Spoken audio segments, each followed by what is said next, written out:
Hello, and welcome to What It Takes to Lead, a podcast about Mike Sterlacey's faith, family, friendships, and business lessons learned over 40 plus years of selling insurance and building a rapid growth insurance agency in the Dallas-Fort Worth area. I'm one of your hosts, Leif Hurst, and here I'm joined today by Coverica Senior Vice President of Risk Management, John Sutter, Coverica CEO, Rhonda Cox, and Coverica founder and chairman, Mike Sterlacey. Good morning, everybody. How are we doing? Good morning. Great. Great. Thank you. Great. Good. Good last few weeks? Oh yeah, we got to go to Switzerland. Oh, with EMC. beautiful. It really is beautiful. Very nice. Did you feel very neutral when you were there? Military joke. I got taken to the cleaners yesterday. I'm playing the role of Mr. Mom right now. Tiffany is on a professional development trip with her company.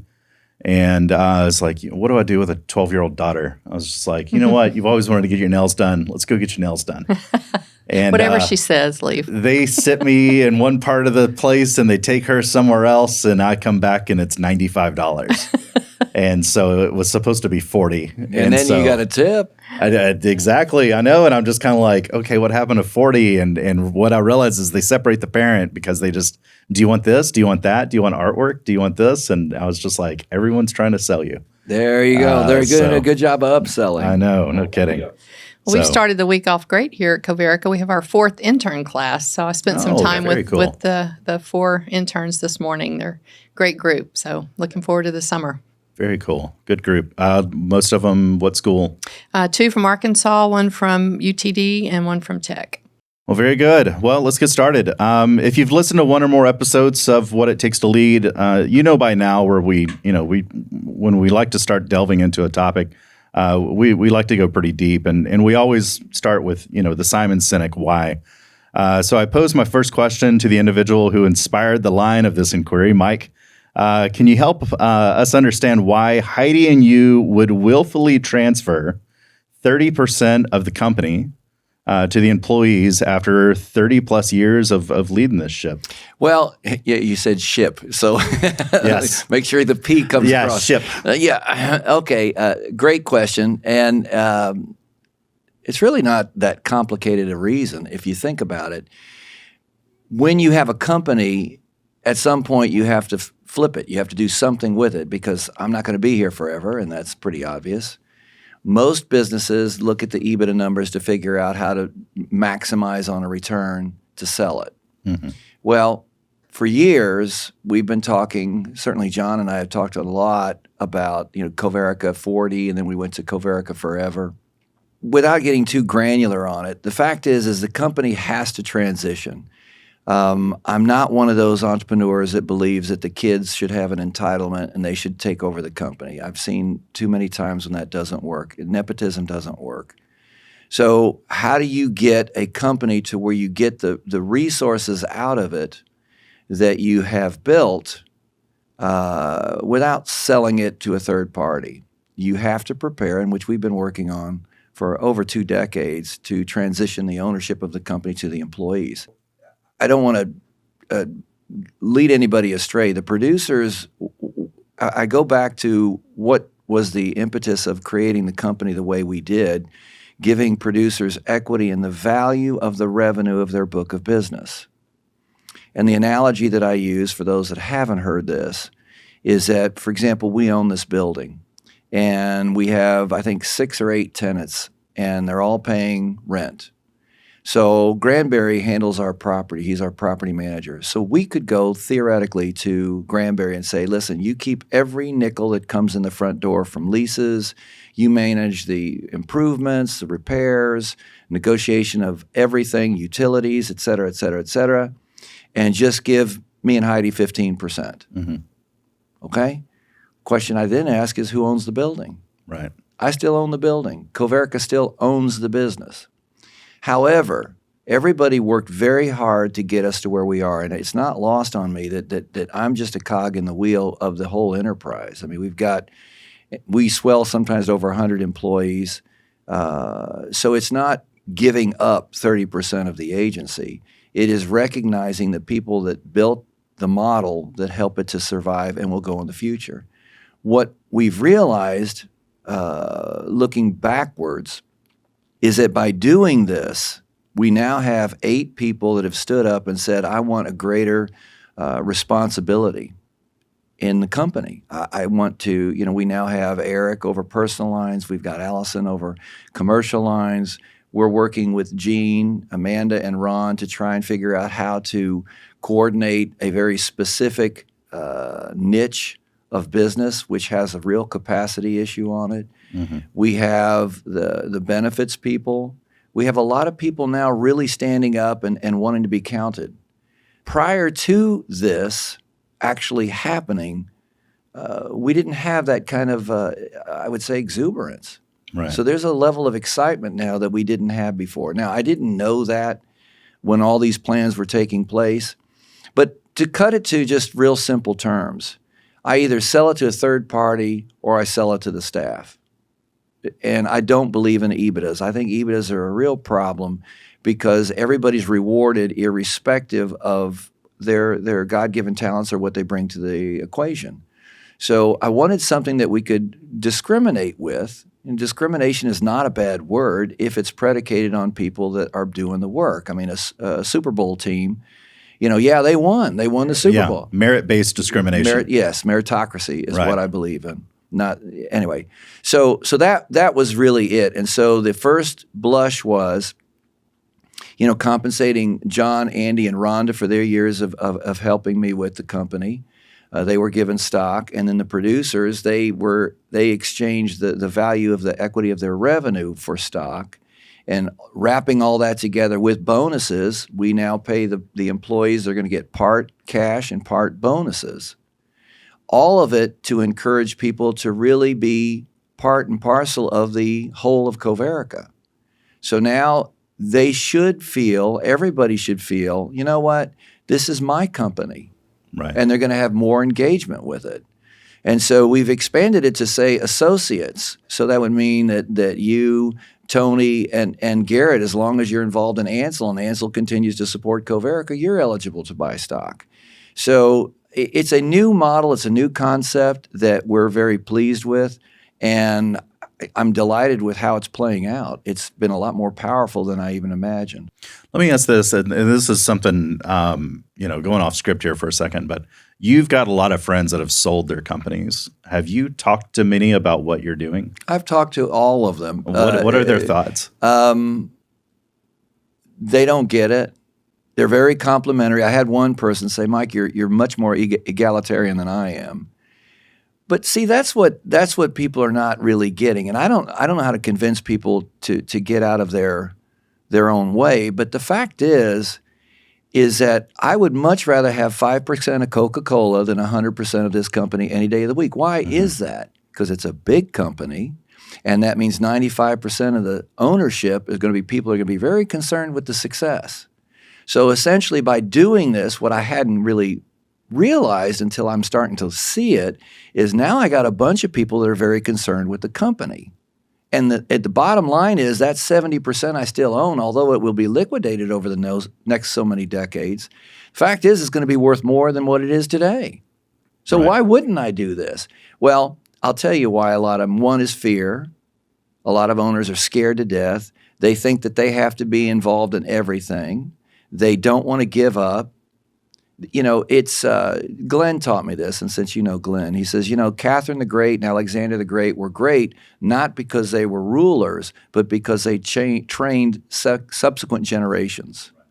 Okay, so that's been my real goal, is to make certain that we're creating future leaders in the company. If they stay here, great. If they go somewhere else, isn't that good for community and society? Of course it is. No, and the reason I bring that up is because I know a lot of people that, we always joke around. It's like, if you want to see someone real miserable, just, somebody, look at somebody that retired a year ago. Oh, yeah. But I know a lot of business owners that took the big payday, and now they're sitting around and they're just kind of like, well, now what? And then the next thing you know, they're starting another company. And I'm like, you're doing it again. That's right. That's exactly right. I have, and I won't mention his name. He was in one of my masterminds years ago, and he sold his company. I think the company sold for like $38 million, and he paid off all the other owners and family members and stuff. And so I went to visit him, and he was west of Fort Worth, and he was showing me he had built this incredible barn where all sides of it would have the garage doors that would open up, and he had caterpillars. I mean, he had stuff that you would see, the earth movers, and he showed me a 9-ton boulder that he had moved to the front of his house. It took him a week to do it, and he was just so excited about it. And I looked at him, I said, "Shoot me." Right. If that's what I'm going to replace my future with, moving boulders with a caterpillar. I mean, now, but you know what? It's good for him. He told me something else too that was really kind of a moment of clarity for me. He says, "Mike, I can't work anywhere else. I was paying myself a lot of money when I ran this company. How am I going to go to work somewhere else and have somebody else tell me what I need to be doing?" Right. So in my way of thinking, right, wrong, or indifferent, is I want to be able to stay affiliated with Coverica as a mentor. That's another lesson from Glenn. King Arthur must become Merlin for the system to continue. So I wanted to be able to get out of the company operationally, still be around as an advisor and help the company, but let it run.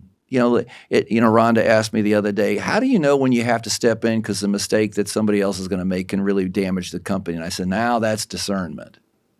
And I don't always get it right, but that's similar to being a parent too. You got it. Yeah, you're about to burn yourself. Do I let this happen, or there you go? And the fact is, it's just interesting. And I'll tell you the one last thing about why so many of my contemporaries don't try and perpetuate. You have to watch people doing it differently. Now, at the church we go to, we actually go to 2 churches, but specifically on Stonebriar, this last Sunday was the handing of the baton from Chuck Swindle. I don't know how old he is. He's got to be in his late 80s, to Jonathan Murphy. They're all DTS graduates. But one of the things that Jonathan said that was very, very touching and powerful, he said, when Moses turned over to Joshua, what did Joshua think? When Paul turned over to Timothy, what did Timothy think? And so here Chuck is turning over Stonebriar to me. So what do? He says, the point is you don't follow Moses or Paul or Chuck Swindoll. You cut your own way. So the employees and the people that are affiliated with this company, they can look at what I've done and what Heidi and I have done, or what John, Rhonda, and Andy have done as matriarchs and patriarchs, but they got to do it their own way. And they're going to make mistakes. But this is the whole point of being a parent. You want your kids to experiment and grow and make mistakes in a protected environment where you're there and you love them and you're going to look after them. So as long as John, Rhonda, and I and Andy are around, we're going to make certain that the company continues to prosper because we're still owners in it, but we're turning it over and we're here to watch what's happening. Beautiful.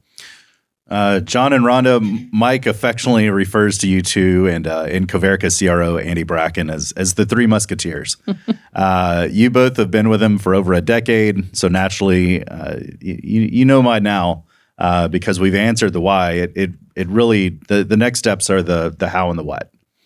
So Rhonda, we're going to ask you to take the how question, and then we'll hear the what over. We'll throw the what over to John. So Rhonda. Let's really dig in. How was Coverica able to navigate this truly unique process? And I do, Mike, listen to you. On a long enough timeline, this may be the way this is done from now on. You may end up making more out of this than if you would have just sold it. I absolutely believe that.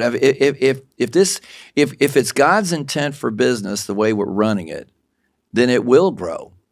And I'm just thrilled to be a part of it.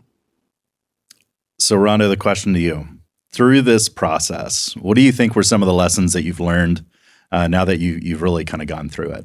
Well, definitely lean into God's will, right? And we all have the benefit of having Mike and Heidi right here with us, right? So this isn't like a sudden event that happened, because they're no longer here. So, the how behind that is just fully understanding as matriarchs, patriarchs, what their vision was, right? And that took a little bit of time, but really just sitting back and observing the staff through transparency, just having a lot of open dialogue, a lot of conversations. But I mean, I think Mike and John, Andy would all agree there were probably moments where like, is this really, going to happen? And, 2 steps back, forward kind of thing. But through it all, I think through their vision and passing that energy along to us, we all took the charge.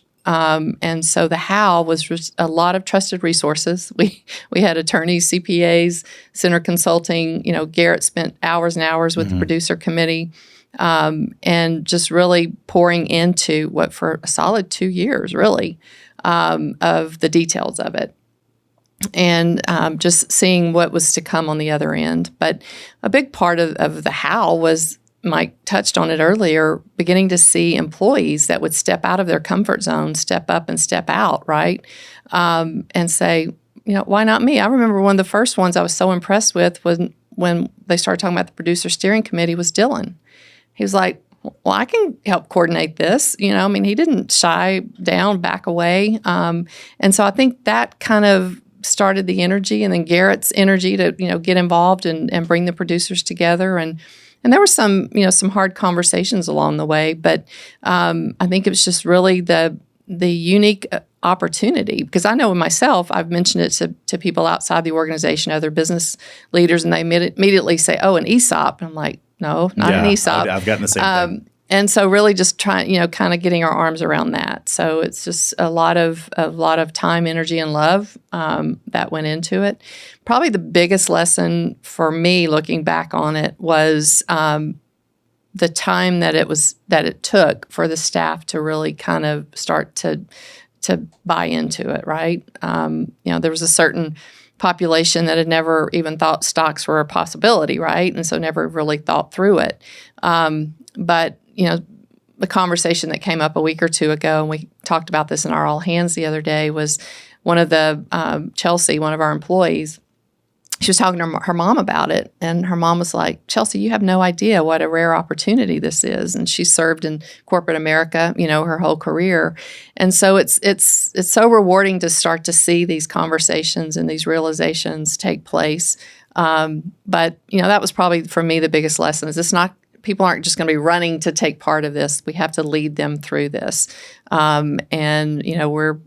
handed out stock certificates, a couple of 3 weeks ago, and just that in itself, the tangible, right? Yeah. You could just see, okay, I want that. That I'm going to put my hand on that, and so that was, to me, was very symbolic. So. There's something that y'all did through the process that I thought was so cool, and I don't know if everybody picked up on it or not, but we talked about this in all hands meetings for about 2 years.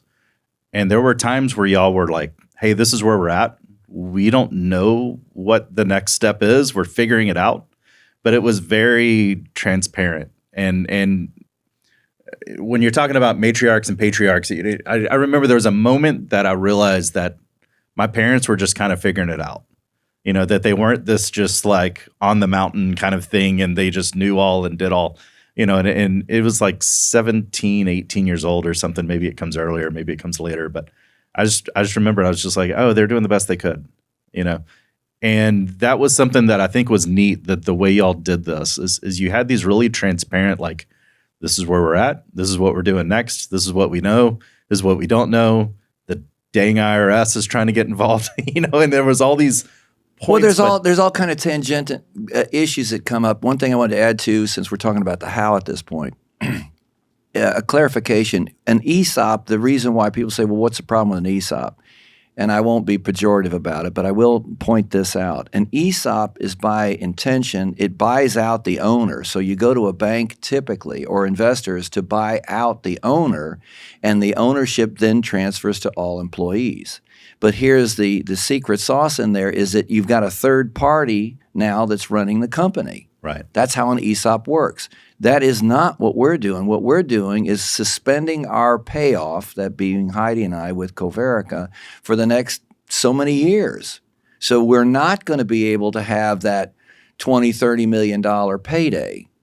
So that's the big difference of what an ESOP does versus what we're doing. What we're doing is trusting that the company is going to care enough to keep it running and growing, and I believe that it will. But most owners that, you asked about the contemporaries on the why, they don't want to take that risk. Right. Well, I learned years ago that's why you have diversification. That's why I have 3 other companies. So it is a wealth, retrospectively it's well thought out.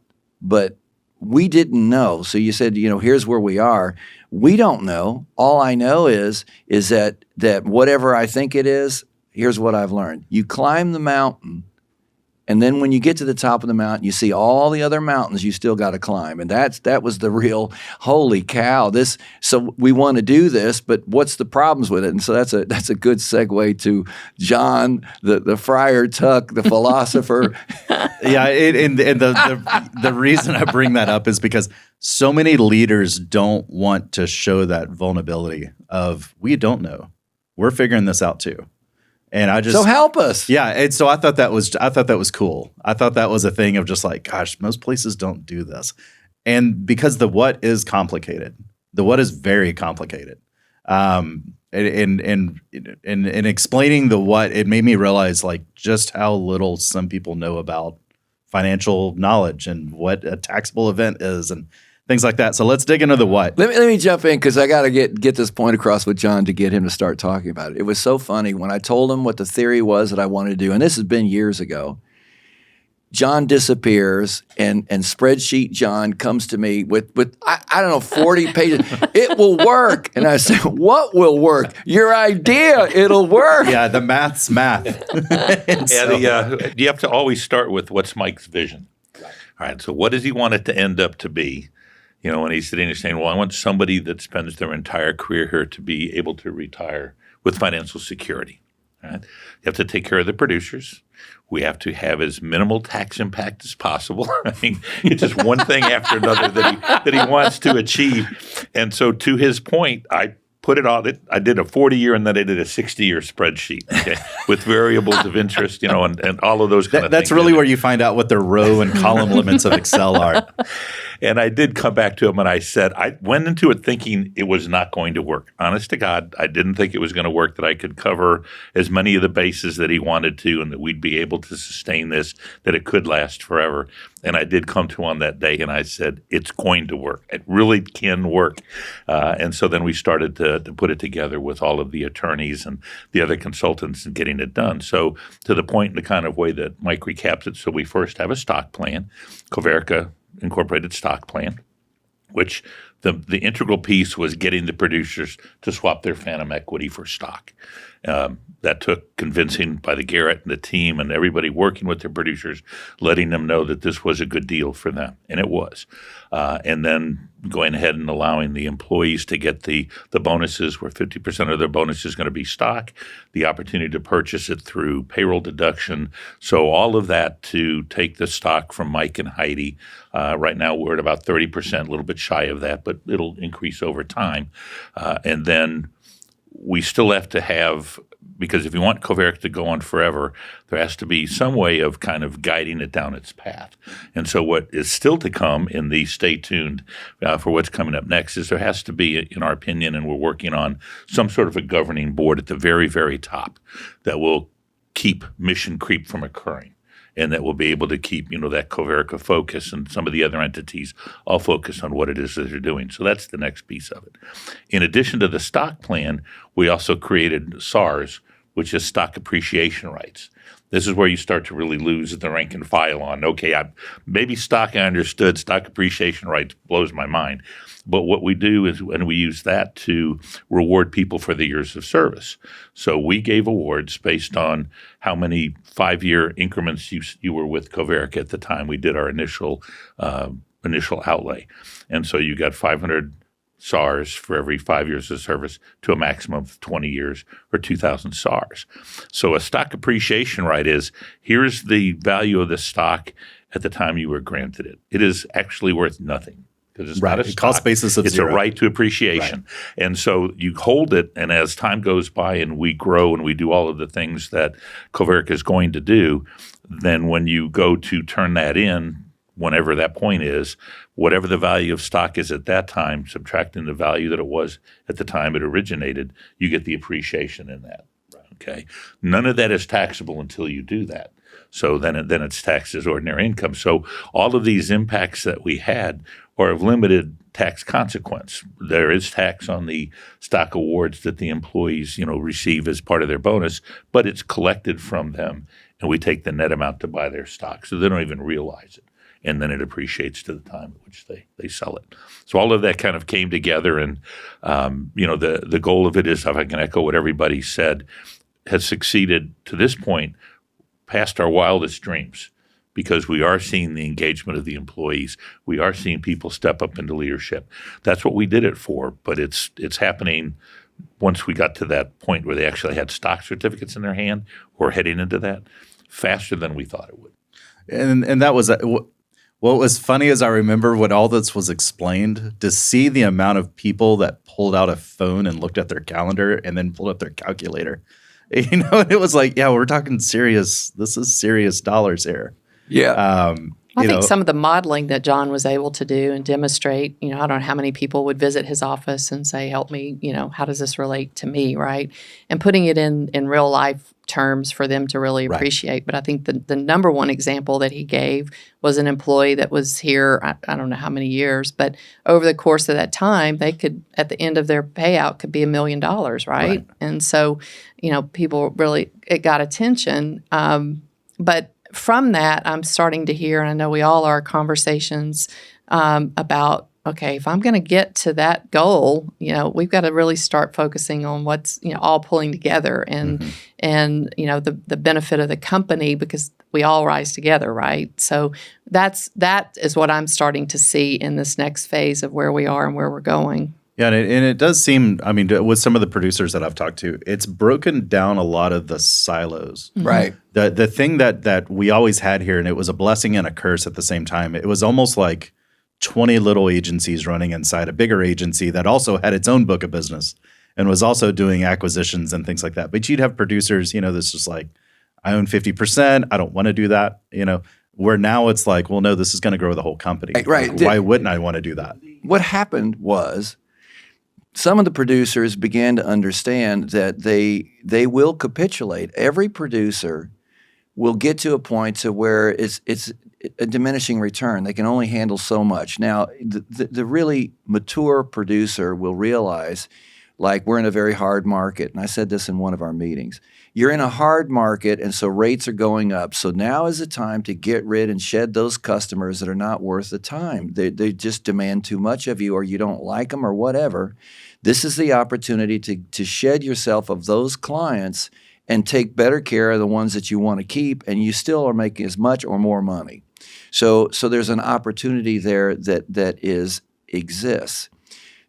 What we're seeing is that people are seeing that their book of business at some point will cap out. Well, when you convert it for stock, it's interesting. You could almost chart, the older the producer, the more valuable they saw the stock. You get to the older guys that are in my ballpark, and they're saying, oh my God, this is great. I had one of the older producers say to me, he says, Mike, that was an agency owner early on.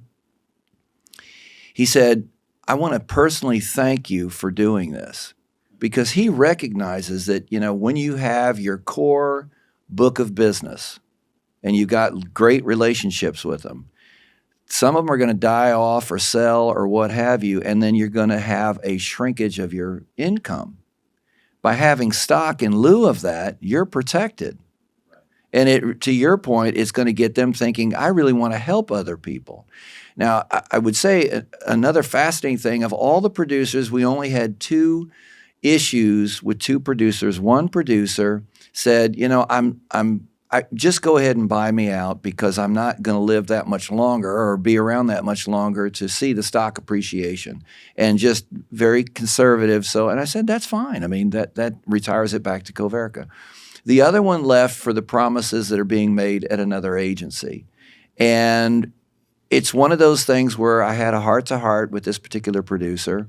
And it's like John heard years ago, was it Frank B. Hall? Was that who it was? Or that was saying you need to get that out of your system? Mr. Graves. Noel Graves. So John, and he can talk about that since we're talking about the what. He was told that, you have this dream of what you want to do and you need to get that out of your system. And so that's what I told this particular producer. But what I said and what I want people to hear, and that's why I brought this up, is please, please, please don't ever feel like you can't come back. If you have the Coverica ethos, if you're a good, decent human being, and you've decided you want to come back, don't let your pride and ego prevent you from doing it. So that you might even talk a little bit about what you had the conversation with Noel Graves. Sure. I was looking at going to work for them, had passed all of the interviews and everything, and they invited me to come into the board, and I figure this is it. I'm going to get the offer. And Mr. Graves says, John, we're really excited about it. You did great. We're not going to hire you. And I go, did I hear that correctly? Come again. It's opposite day. And he just went, he said, you have an entrepreneurial chip on your shoulder that you have to get rid of. Right. He said, you really won't be happy here. You won't do the job for us that we need you to do until you can get rid of that. And he said, go out and go on to your own. And if you ever want to come back, the door is open for you. We're happy to have you. Best piece of advice I ever got in my life. I never did go back. But I did start on my own path and was able to do that and ended up where I am now because of that sage piece of advice and that insight that he had into who I was and what I needed. Yeah, and I mean that gets back into episodes we've had about culture index, of like knowing who the candidate is, knowing what there's going to be itches there. Yeah, that using are not, the tool to exactly. unearth that quickly. Because a lot of companies would have just said, "Hey, this seems like a great guy. We got a hole we got to fill. There's an empty desk over there," and so that's great. So, and Mike, I mean, back to you. This podcast really is about kind of lessons you've learned leading Coverica over the last 3 decades. Clearly, this is a cool moment for you and Heidi to see, and that the transfership of ownership to the employees it's rare. This doesn't happen a lot. In fact, just kind of a side story, I was on there's a thing called Discord that a lot of people are on, and you find little Discord groups, and it's a way for you to kind of chat. I'm on some stuff about programming, and we're actually talking about the companies we work for. And I was telling them what we were doing, and everyone was just dumbfounded. They were just like, who would do that from an owner standpoint? And they were just like, man, I catch my owner looking at Porsches all the time, or looking at boats or whatever. And they were just, it's funny because the final quote that somebody said was like, protect this man at all costs. It was just a funny moment of just a bunch of strangers I don't know across the world. But I was telling them about what they were doing and just how rare it is. What's weird though, this is all I know. I've been with you for 20 years. Yeah. Yeah. And so to hear these other people are just kind of like, oh my God, and I referred them to the podcast and things like that. Well, now you're describing the problems I have with my 3 kids. I was going to say, there's a purpose for the 3 Musketeers to protect D'Artagnans. Yeah. There you go. I didn't say this earlier, but I'll chime in here and say this. A lot of this, for all of us, I think, goes back to the trust and respect that we all have in Mike and Heidi. Right. Because I've been here over a decade now. We weren't really talking the details of this plan at that point, but I remember one of the first things Mike said to me is, we are not, all caps, not for sale. Right. And that was 13 years ago. But just, the trust in us to follow where he's leading, right? And he, if you talk to him about it, not to put word in his mouth, but he bases it on his faith, right? Right. And just being able to walk beside that. But trust is a huge part of the why, the how, and the what, really. Mm-hmm. So it comes back to the why, and you started at the very beginning with Simon Sinek's why, and we did a lot of that as the leadership team when we first formed. We worked with Mike, and when we worked out the what, the how, and the why, I think that was the clarifying or the crescendo of the moment to give us the purpose where we said, okay, now there's where we are. That's the purpose that we have. And we've been that team ever since because of that vision. Yeah, and it crystallized. I mean, that vision crystallized, and and I think it gets back to like naming it the North Star and having it as a North Star. Yeah. And Yeah. so it's been fun to watch. It's been cool to watch. Well, yeah, I want to make a point here too, because I don't want to get into kumbaya, and genuinely I appreciate the affection and the love that I enjoy with so many people in the company, but that's not why I did it. Years ago, I heard a quote: "Don't work on your resume, work on your eulogy." And I'm going to be 70 in a few months, and I can look back at customers that I've had over the last 45 years and how many people didn't do what we're doing. And it doesn't end well. You've talked about people that retire and they don't know what they're going to do. There's only so much golf you can do. There's only so much traveling you can do. There's only so many boulders you can move on your lot, okay? So if you take building your eulogy at the end of a person's life, they never say, gosh, I wish I had that Porsche, or I wish I had done that, or I wish I had a greater time with different women. Nobody does that. They say, I wish I'd spent more time with people that I love that love me. Okay? And I've said this before, why do you have children? You have children because someday you're going to get old and you want somebody to love you, which of course is why God made us to begin with. He wanted to be loved. So it confounds me. Now, I will admit I'm not normal like most people. I live in three worlds: politics, religion, faith, and also philosophy. So I've always been a philosopher. I remember, back in the 70s at UT Austin, smoking dope, thinking we figured out the whole world and all this nonsense. And that was me back in the 70s. So I'm not like Bill Clinton. I did inhale. So anyway, it fascinated me when I'd look at that these businesses that didn't prepare for the perpetuation or their you could say demise, but they're getting older. Okay, so here's what these other owners, and this is specifically to business owners or people that are chasing the almighty dollar and EBITDA. Yeah, this was actually what I was going to ask you is the audience or business owners, young and old, just started their career or they're at the tail end of it. What does Mike Sterlisi want to tell them? I said this to Eric a long time ago when we were talking about, he had bought Gene Griner's personalized book of business. He wanted to buy more business. I said, Eric, why are you doing it? Why are you wanting in this quest to make more money? I mean, is there a legitimate reason? If there is, studying for your kids or their future college or health, what is it? And I said, did you ever think about how much money did you have to have before you felt secure? Now, I will tell you, I've asked that question to many people and producers that are no longer here because they never could answer that question. Well, I did, radically thinking, how much is enough? Rockefeller, how much is enough? A little bit more. There's poverty in that. Right. Okay, so figuring out how much money you need to live out your life comfortably with the way that you want to live your life. Okay, whatever that number is. Well, what do you do when you pass it up? Because you can and you will if you're running a company properly. So once you pass it up, then you look at it and say, now wait a minute, what am I going to do with this now? So our choice was to give to. I'm not giving the company away. I mean, it's buying me out, but I don't have to have the money because here's what happens. I've seen this many, many times where people do sell their company and then you know what they do every day? They're looking at the stock market. They're looking at, okay, how do I invest this money? And what do I do? And here's another fun thing. In 2025, the $22.5 million or whatever protected from estate tax is going to drop, and it can go all the way down to $5 million. So now you got to figure out. And so, and here's something else, boys and girls, with the 501c3, we got to create a foundation, we got to create an LLC. It's unbelievable all the problems that come. But if you're staying true to your core, which is to help other people make money and be successful.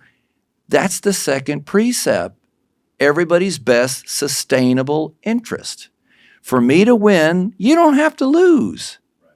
So if I help you to win, I get to win too. I mean, think about the coaches that have a Super Bowl team.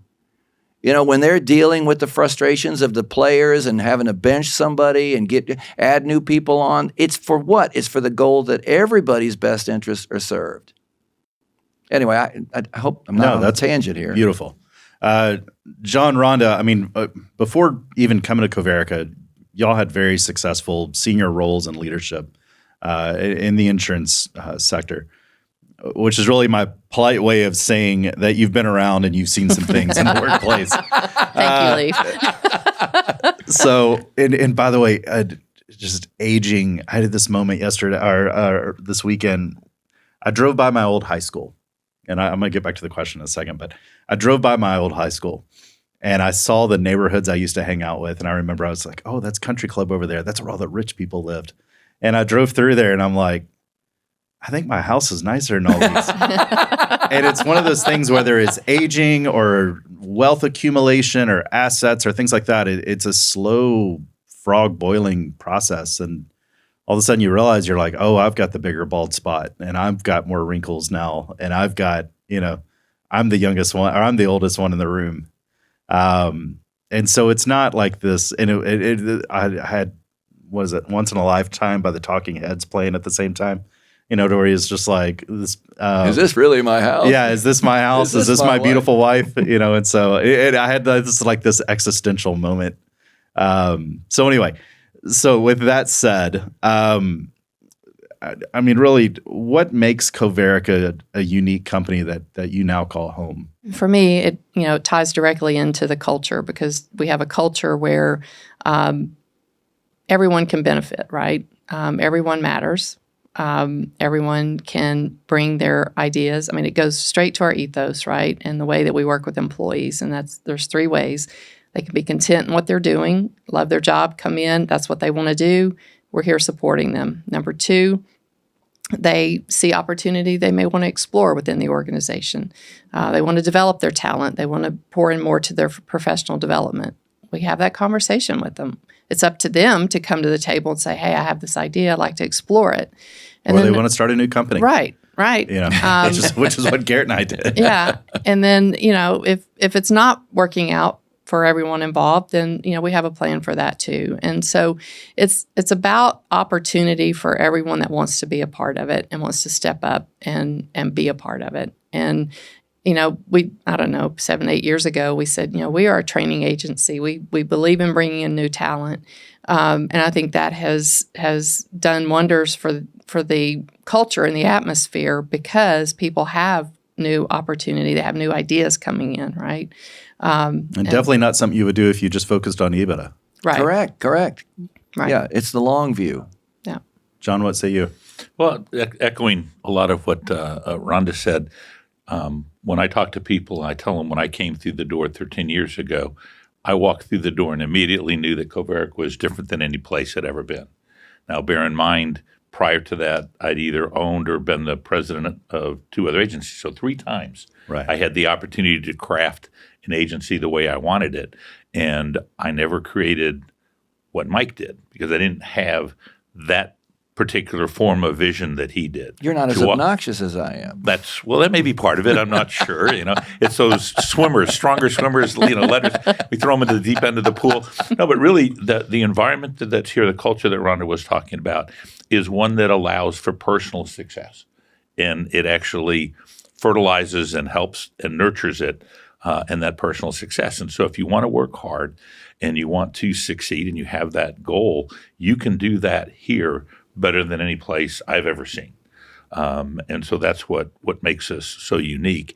And if you didn't fit that mold, you wouldn't be happy here, and so you would leave. And so when I came here, and still right now today, this is the finest assembled group of people that I've ever worked with in my life, okay? From top to bottom, the quality of staff that we have, producers, staff, everyone, is just that they're happy in what they do.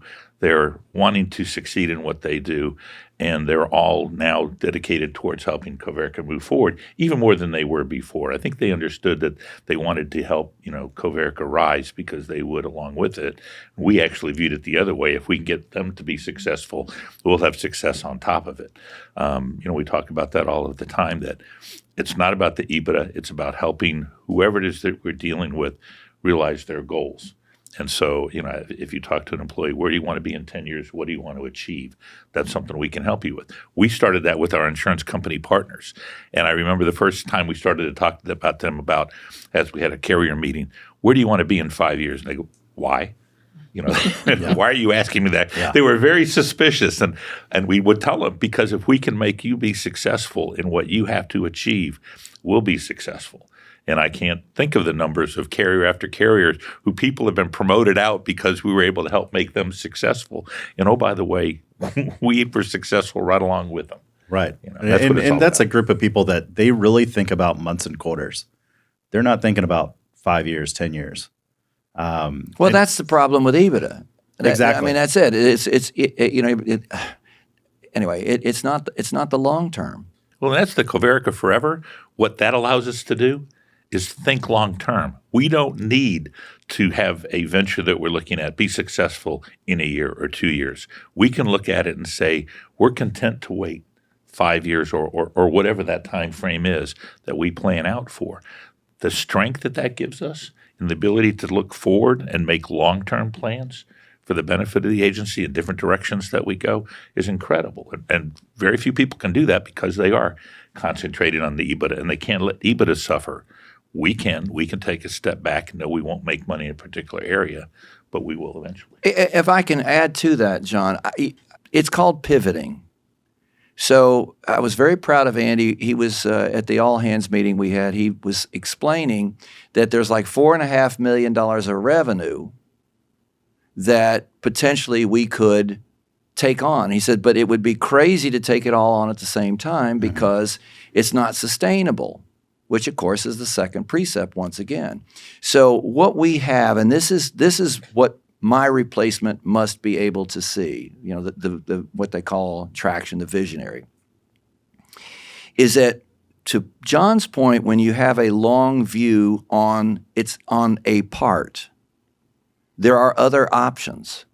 So when we have a producer that for whatever reason leaves the agency, and this is an important point I want to get across since we're talking the what. So the agency strives to make about 6% net profit. So let's say we go with a gross of 10 or 12% that we make. The producer is making 40%, and then if you look at or 35 to 40%, and if you add on top of that the overhead, you can see the chasm between the two. If we sell their book of business because they leave, that's 100 cents out of every dollar. So we have like 6, 7, 8 to 10 years to replace that income. That's what a lot of people don't really get. They don't understand that if one thing is not working or it's going to take a longer period of time. So, for example, hiring interns. That's a planned, to go back to risk management. What is risk management? It really comes down to the three-legged stool. You either eliminate the risk, you absorb the risk, or you insure the risk. Okay, so when we're looking at business, we're looking at how do we grow this company? Part of it is organic growth. Now, the big agencies are acquiring, and there's going to be fewer and fewer agencies out there. We're a huge small agency or a small huge agency, depending on how you want to define it, okay? We're moving up the channel of the top 10 agencies in North Texas, not because of unbelievable growth, although it is double-digit growth. It's because they're cannibalizing each other, right, for EBITDA and all that. So the point I'm trying to get across is that when the staff, we have to increase the trust. And now that they're stockholders or shareholders or stakeholders, they're going to see the value of their stock increasing when we lose producers or when we sell something off or when something changes. We don't have to sell the whole company. We could sell parts of the company. Whether it was John, whether it was Rhonda, I would say if we get crossways with a producer for whatever reason, whatever reason, it's not necessarily a bad thing. It's business. It's divestment. Exactly. It's divestment. I learned that from the business mastermind I used to belong to. Said to me, invest outside of your company. The problem with so many owners of businesses is they're pouring everything back into the company. They're not diversifying. They're not thinking differently. So you take, for example, Ansel. It's still meeting the needs of our technical above and beyond what, say, David and our current team is doing, but it also has the opportunity to grow outside of Coverica. That's the second precept. It's good for you guys. It's good for Coverica. It's good for – now, the visionary part is being able to see that when one issue is going to take, to John's point, take time. You know, you hire a commercial lines producer as a personal line producer. A personal line producer can start making the company profit after, say, a year or less. Commercial, it's typically 3 years. Yeah. Okay. Well, Ansel, probably 5. Right. And that's how it was with the Alliance. When we got into the Alliance, it was bleeding red ink for the first 5 years. And now it's now not only profitable, but it's now spinning off, and it's now Chris's opportunity. He now owns 51%. Of course, I've given him a 30-year note, but that's a different discussion. The point being is business begats business, and if you can leverage your concepts to keep the ball rolling, that second precept everybody's benefiting from, there really isn't a anything that's going to kill us. Whether it's lawsuits, whatever it is that we're dealing with, we always come out ahead simply because we have the long view, and we're not contained to take care of the shareholders. You know, right. the third-party EBITDA people. And the thing is the way that the stock has been structured, it's not like at any given time somebody can just say, "Hey, I'm cash." You know, a group of people. And what I'm trying to get here is, don't let the stock price be a substitute for EBITDA. Well, let's not make that long-term decision because I'm worried about the stock price, which is I see that happen in a lot of companies. That the stock thing it's a long-term protracted play for individuals. Now, some people's timelines are sooner than others, but you know, I don't think anybody's going to make a decision because it's going to impact the stock price up or down. Well, we want it to look like kind of mirror what a 401k, right? So that you can borrow against it. You do different things with it for those emergencies, and in the governance that we're working on, that John is stewarding. What are the exceptions and how do we make things work? Because again, the second precept is what's in everybody's best sustainable interest. That's why we have the steering committee now. We have the producer committees.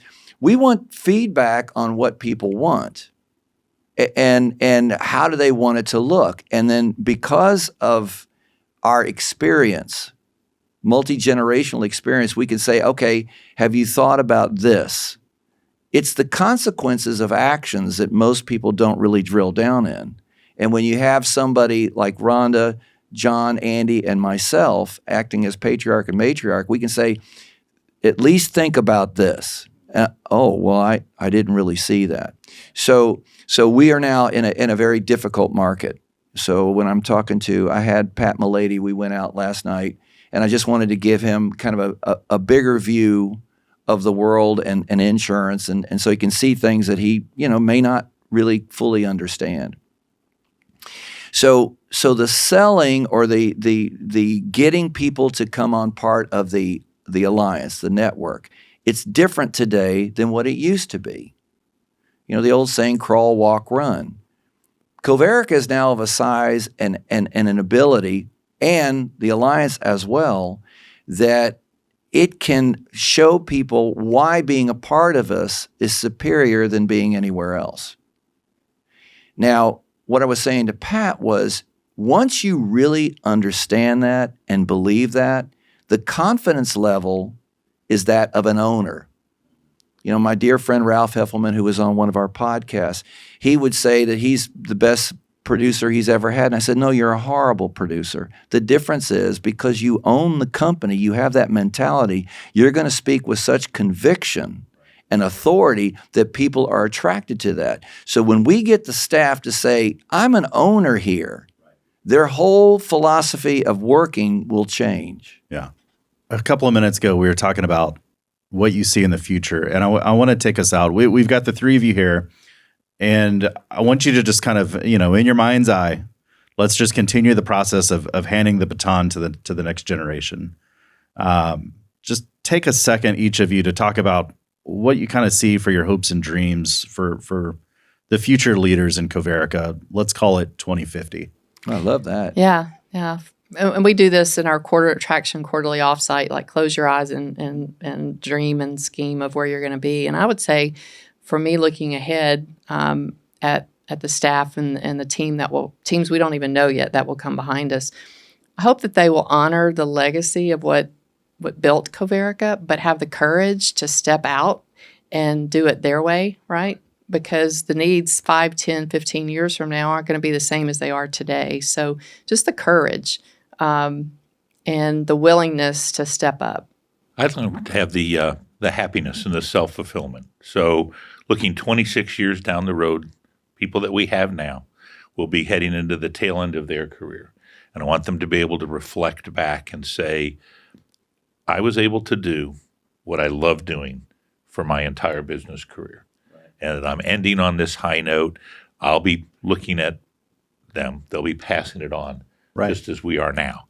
And for them to be in a position where they can look at it as the matriarchs and patriarchs and get that sense of, wow, this is a crowning moment for us to recognize the impact that we've been able to have in people's lives, that they can say and have that same utter joy in realizing the impact that they've had in the people that they've been working with. Love it. Mike? Well, what I would add to that, because I like what both of them said, and I feel the same way. I think that what I would love to see, if I could paint a painting into the future, what it would look like, it would be a place where people work that they are attracted to what we do and why we do it. Some will find God in the process. Others may not, which it's okay.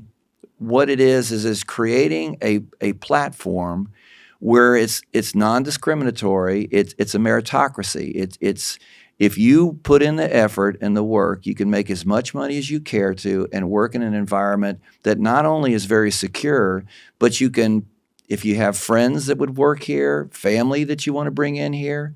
I mean, Jesus Luna, who's done construction work and finish out work for the buildings, we go back, gosh, I want to say 15, 18 years, and his son is now working as an intern here. That's cool. We've had ISMs that we've said, why don't you send one of your kids over to Coverica's intern program? And they come here and they're blown away with the tools that we have. And this particular person went back to her dad saying, you have no idea what you could tap into. Right. And you're not.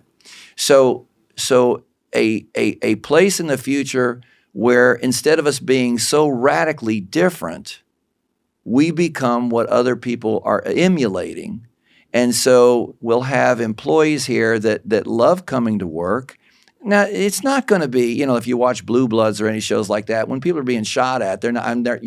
How happy are you with your career? No, but they're committed because what we do at the very core is a very noble business. The promise to pay in the event of a loss. People in our world, because of insurance, can live their lives with a certain level of security because they know that they have insurance that protects them.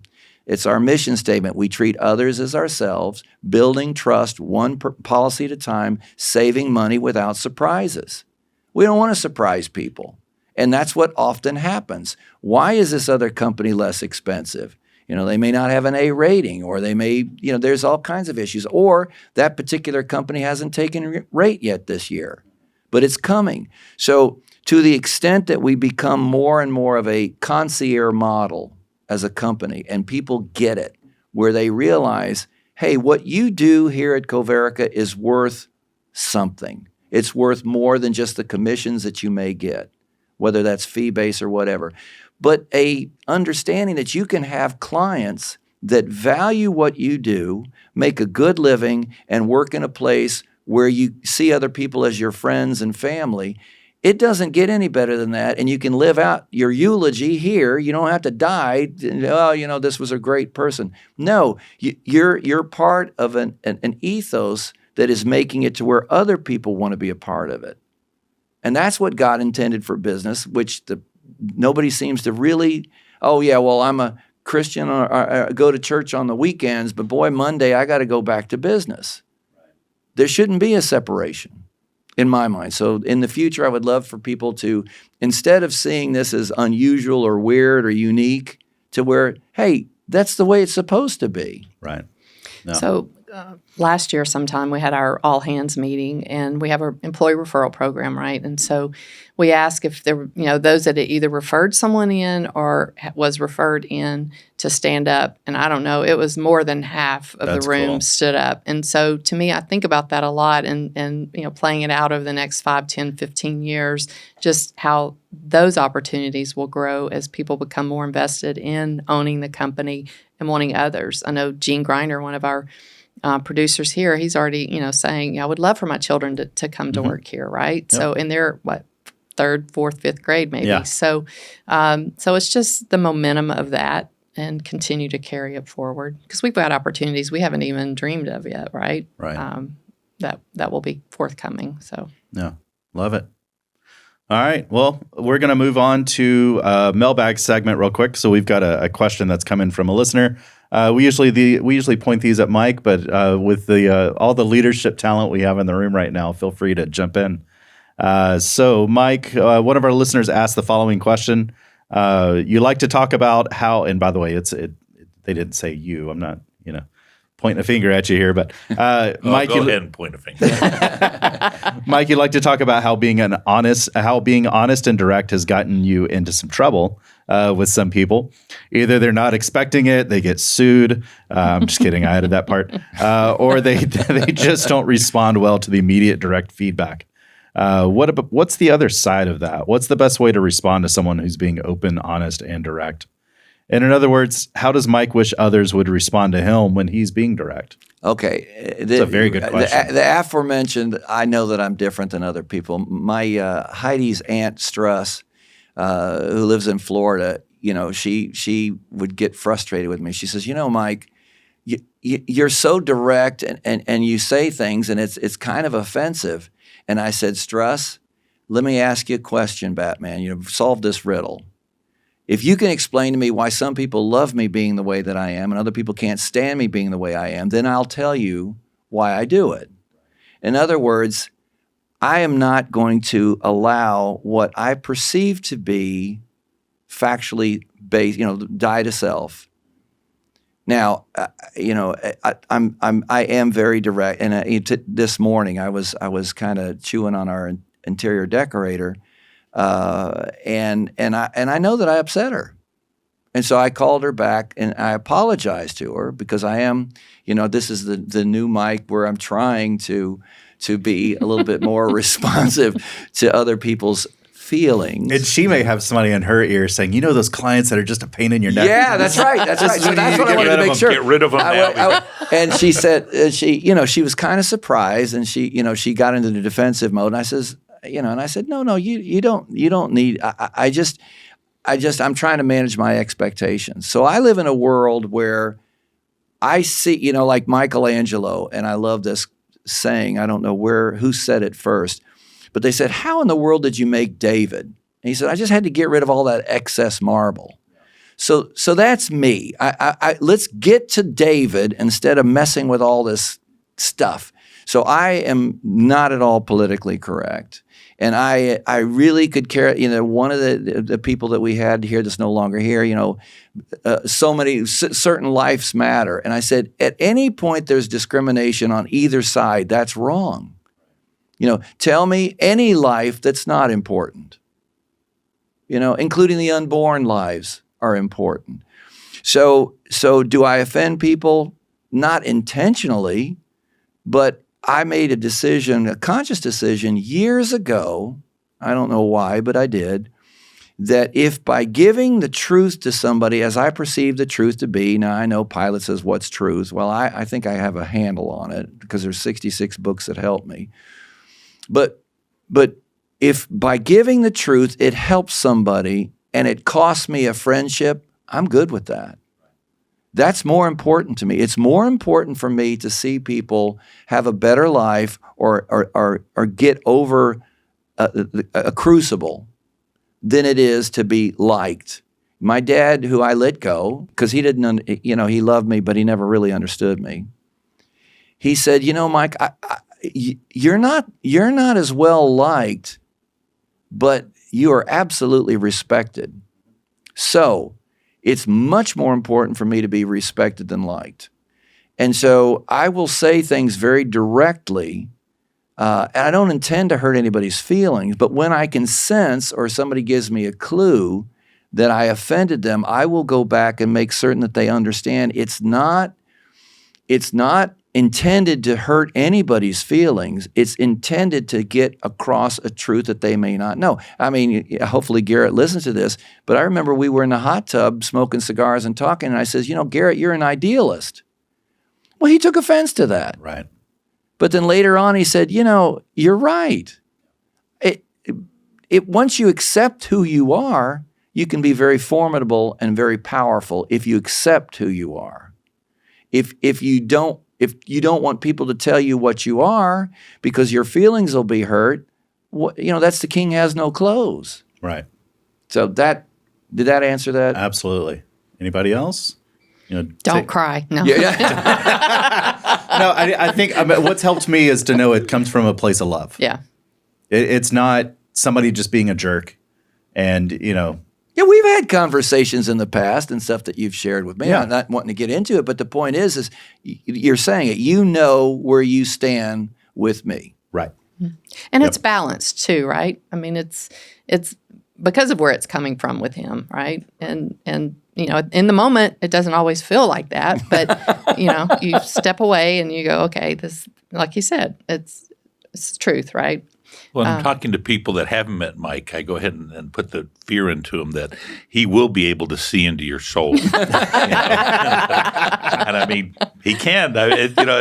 So he was talking about, that he can sense maybe when they're upset, as opposed to me, who I'm just delivering the message and it falls. I can't sense whether you're upset or not. I mean, nor do I really care because that's not in my makeup either. I know it's funny. Every time it's happened to me, I'm just like, he's not wrong. And so, but it doesn't make it feel better. So, all right. So for our closing segment, we always like to recommend professional development resources or things we've recently consumed and benefited from, and just really kind of the hopes that it will benefit our audience too. I typically will start this out, but actually, I want to defer over to John. Okay. Well, appreciate that. So. Recently, as a risk manager, I always try to stay on top of things and to research things. One of our new producers, Caleb Page, is wanting to get into oil and gas, which we haven't had a lot of background in. And so he and I found the Energy Risk Insurance Specialist designation by IRMI that we're working towards. So I'm on Unit 1. He's already completed all 5 and has his designation. I saw the press release inside of like a Facebook. month. Okay, so but it's exciting to see him kids. go after that, get that knowledge, and move forward. And I'll just plod through mine when I have time, and I'll get mine as well. But it's important to stay relevant. Very cool. Rhonda, what about you? Yeah, so I belong to a leadership forum, and a couple of months ago in our discussion, a book came up called The Dream Manager by Matthew Kelly. And when you first hear the title, you think it's somebody that wants to be the dream manager that everybody loves, right? It's not that. It's a story that I felt like aligned well with where we're going as an organization. And it's about empowering your employees to dream. Not just their personal lives, but where the two meet. Mm-hmm. And we have our HR associate is our people and culture champion, right? And so it's very similar as I read the book in the ways that we're with the stock or with leadership opportunities or people and culture. It's just really a neat short read, but a good story about, helping people live out their best life. And we talk about that, for the rest of their career. And so I thought it was very appropriate to the timing of where we are in the organization. So, do you have something you want to recommend, Lee? I do. It's funny. I always usually do a professional and a personal one. So A personal one, we're at a really cool stage right now with my son. He's 15, and I'm just kind of like, man, I've got all these movies to show you, because he's at an age now to where he can watch something and really, really get it. So we're going down David Fincher, who's one of my favorite directors. We're going kind of down a rabbit hole with him, but just watched The Social Network, which is, the founding of Facebook, which is kind of interesting because, I'm stuck in an office right now, kind of writing on windows of ideas and things. And so he's kind of seeing what my life is like right now. And hopefully, all the friends don't sue each other. But anyway, it's a great movie, incredible soundtrack. But we're really just kind of hopping down a couple of timelines of movies that were kind of memorable for me. From a book standpoint, a professional book, there's a book by John Doerr. I never know if these things are doer or doer, but it's Measure What Matters. It's really looking into a business and trying to figure out like what are the things that you should measure. If it's something that's important, it should be measured. And then there's a lot of things to where you're like, you know what, we've been measuring that for 20 years and we've never made a dang decision about it. Let's get rid of it. And that's very freeing. And so really, really good book. It's basically a have to read if you work for Google. But it really kind of gets down to KPIs and OKRs and all those things. So I would say on your way out, stop by and talk to Eric Hurt. He's going through the same journey with his son and watching movies and some of the perceptions of through his son's eyes. So he has a cute story. I know it's funny. I keep like pausing a movie and I'm like, do you get what's happening here? And he's like, yeah, Dad, he just took all the ownership of stock out of his friend's name because he wanted to dilute the stock. And I'm like, okay, cool. You're way faster and better at 15 than I was. So anyway, Mike, what about you? Okay, couple things that being socially conscious for a shift, and I think it is a self-help, but there is a YouTube movie that I encourage people to watch. It's called Human Zoos: America's Forgotten History of Scientific Racism. There is this belief that if you don't believe something unless science can prove it, but science is not engineering. It evolves. And what you will see in this movie is, and you got to watch it through to the end, you'll see how there's a repetition. History repeats itself. But the scientific community, the Darwinians, were trying to prove that certain sectors of the world are the missing link. And they really believed that. Okay, and I'm not going to get on the soapbox about what's going on with the COVID shots and all that other stuff, but the fact is when you believe what the scientists say and don't question it, that is a mistake, whether it's global warming or anything else. So I want kids to watch this to see what happened then, because they're going to say, well, that was then, and that. No. You need to see that this can repeat and does. That's one. Now, after you watch that, are you saying that when someone says the science is settled, you should possibly question that? Yeah, because that's not how science works. That's called they're lying because their lips are moving. Well, we have a consensus. Yeah, there you go. Now, after you watch that one, then I want you to pull up Dennis Prager on Socrates in the City with Eric Metaxas, Israel's Place in the World, and watch that. Because you're going to see and hear something that you're not going to get in any universities anymore. You're going to see what makes us different as a nation. Now, this is a Jew. He's not a Christian, but he's talking to a Christian. And the amazing thing is they can mutually respect each other. But with all of this stuff that's going on, the perversion of what's happening over there, where can you go to get something that will help you? Now, I remember talking about, I took a course, Italian Risorgimento, and I hated taking the course in college, not understanding the reason why the professor had 3 different authors. One was a communist, one was written close to current times, and one was written shortly after the Risorgimento, which was the Renaissance of Italy. That he was wanting us to be able to make a decision, an informed decision to determine for ourselves. And my concern is universities today are not teaching contrary concepts. They're controlling what people can learn. Well, in computers, it's garbage in, garbage out. Mm-hmm.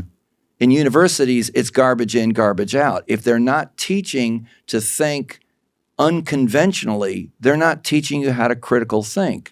So one of the challenges you asked earlier about the future of this company, We have got to make certain that people can critically think by following the ethos. Dying to self. What are the facts? Before we debate anything, let's make you and me make sure that we agree on what the facts are saying. Then, what solutions are in everybody's best sustainable interests? That's Ansel. Mm-hmm. Okay? And then right thing, right reasons. And that's why I'm a big proponent of the 66 books that I've got, because it will tell you definitively right and wrong. And because if you don't know right and wrong, it's all subjective. Right. Okay? Then you have the open, honest dialogue. Then you go to the why, how, and what in that order. Then you go with the 3 ways you deal with employees. If people embrace that, I promise you they're going to sleep better. This company will continue to do well. And in their personal lives, they'll be doing better. Because when you're talking to somebody, Eric said this, I think he said it in the last podcast. His wife says, are you listening to solve or are you listening to hear? Right. Yep. Okay? That is so much the first precept. We got to understand what the facts are. So the human zoos in America, I mean, you will be blown away of what this country did. And it made a lot of money for a lot of the elites. You know, I'm one of the deplorables. But you can see that it happened, and it's happening now, and it's happened throughout history. Then you go to Dennis Prager. Here's a guy who is very intelligent, who is going to debate with what the issues are in a way that is not run through somebody's agenda. He's just given facts. Remember the first precept, facts. And he's debating with a Christian. So, you know, it's very good. So I would say that for self-interest, that is good, because accepting that, you'll begin to see more of the value of what Coverica offers. And that's the loop back of the self-improvement. Beautiful. Love it. Well, that's going to wrap it up for today's episode. By the way, if anybody's wondering where Garrett is, Garrett had some technical difficulties, so the show must go on. We'll have Garrett back on for the next episode, and we wish you well, Garrett. I hope you've enjoyed this listen, by the way. And so just as a reminder, new episodes are going to drop. We're going on a new schedule. We're going to go every 3 weeks instead of every 2 weeks, just for some scheduling. And if you've got a question or a suggestion, please drop us a line. You can always reach us at podcast@coverica.com or via X at WITTLPOD. Finally, if you like the podcast, please subscribe and leave us a review. Until next time, have a great time, have a great month, and wish you and your families well. Thank you.